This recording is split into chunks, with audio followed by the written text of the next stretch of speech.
A very long time ago in a certain village in the south, there lived a woman named UDUAK.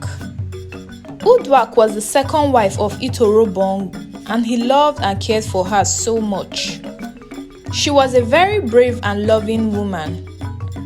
Ekaite, who was the first wife of Itorobong, detested UDUAK so much because she saw how Itorobong cared for her. Ekaite was a very troublesome woman and didn't fail to make life unbearable for UDUAK because she saw UDUAK as a competition. When UDUAK had a child for Itorobong, Ekaite's anger and envy for her grew even worse because she was childless.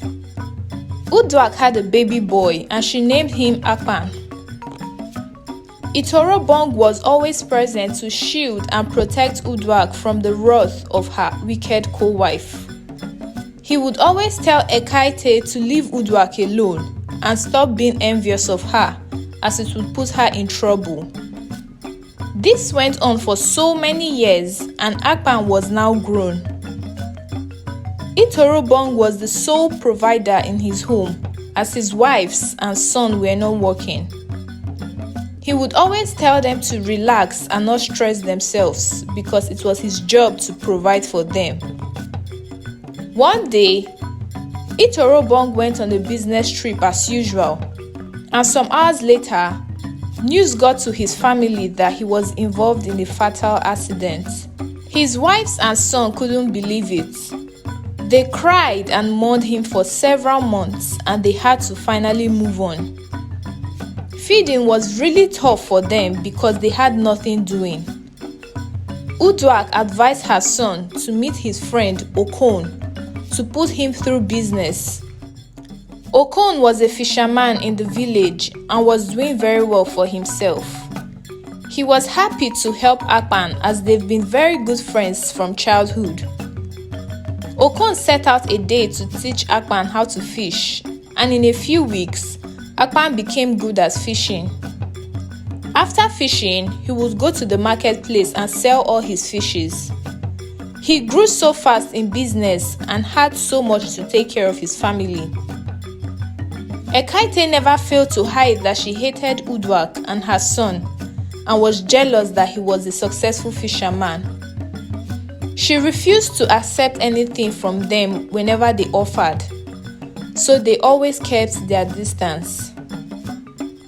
She made plans on how to bring down Akpan and his business, so she prepared his favorite meal, poisoned it, and gave him to eat. But Akpan refused and told her that he wasn't hungry. She was so angry and threw the food away. Little did she know that UDUAK warned her son beforehand never to collect anything from Ekaite because she could not be trusted. Another time, she thought of ways to still bring down Akpan, but she was careful not to implicate herself because the entire village already knew that she hated UDUAK and her son. So one day, she went to visit Okon, the friend who taught Akpan the business. She told him that she overheard Akpan making plans with his mother on how to overthrow Okon as the biggest fisherman in the village. She fed him with so many lies that Okon started believing every of her lies, and he was disappointed that his friend could do such a thing to him. She advised him that in order to still stay on top in business, he needed to eliminate Akpan. Okon was surprised and told her that even if his friend could make such plans with his mother, he would never go as far as putting an end to him. He was surprised at Ekaite and left her alone. She went home with the intention of returning to Okon to convince him even further. The next day, Akpan went to visit his friend Okon as he had always done. But to his biggest shock, Okon yelled at him and told him never to step foot in his house again. Akpan tried asking what the problem was, but he got no reply from Okon.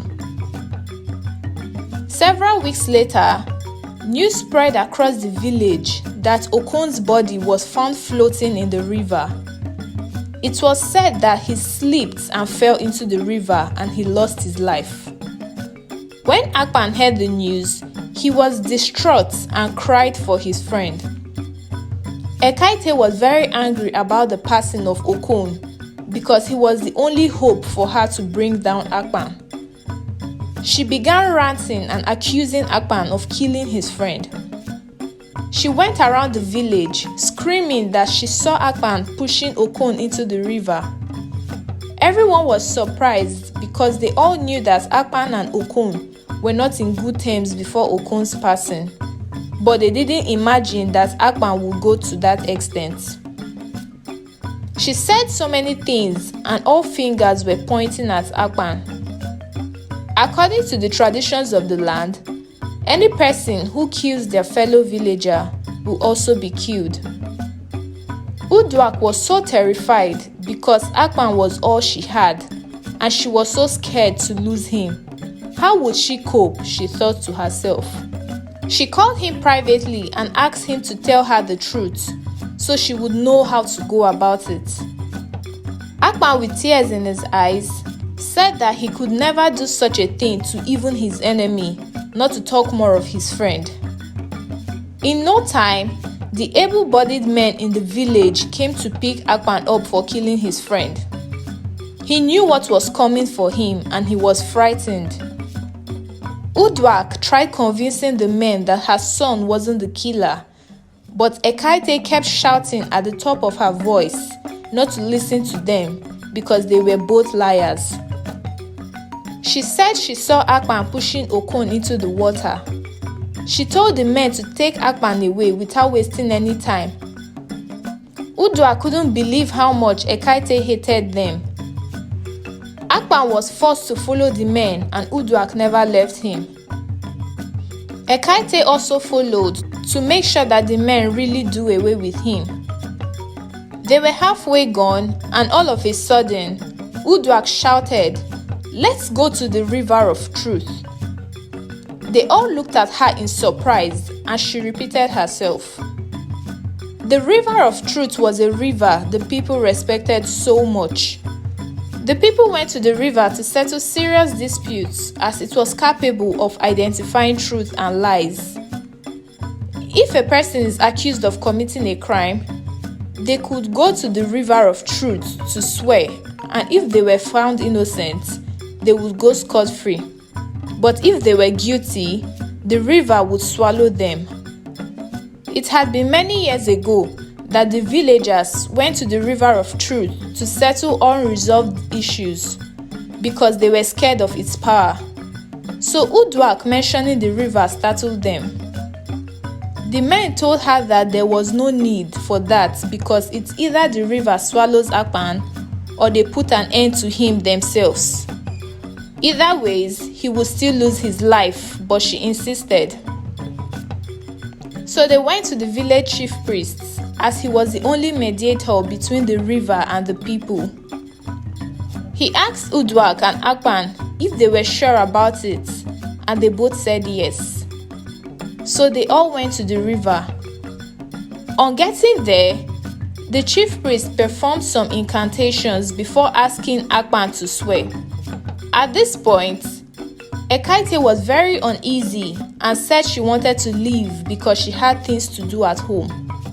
But the chief priest said that she must stay because there had to be a witness there, and she claimed to have seen Akpan committing the crime.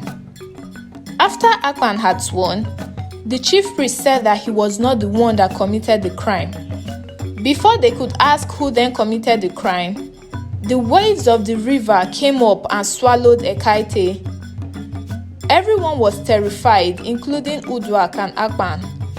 They were surprised that Ekaite was the one behind Okon's death. Little did they know that she intentionally planned to kill Okon in order to pin it on Akpan so that Akpan would also be killed. She didn't want to do away with Akpan herself because people would suspect her. She never knew that UDUAK would go to the river of truth. The next day, the villagers all came to apologize to UDUAK and her son for the false accusations. They also celebrated UDUAK for her bravery and wisdom in saving her son, while UDUAK was grateful that the river of truth saved the life of Akpan. What we can learn from this story is that a clean and clear conscience fears no accusation. That is, because we know that we have done the right thing, we wouldn't be intimidated by false accusations. I hope you enjoyed watching this video. Please don't forget to give it a big thumbs up, comment, subscribe, and turn on your post notification to get notified when next I post a new video. Bye!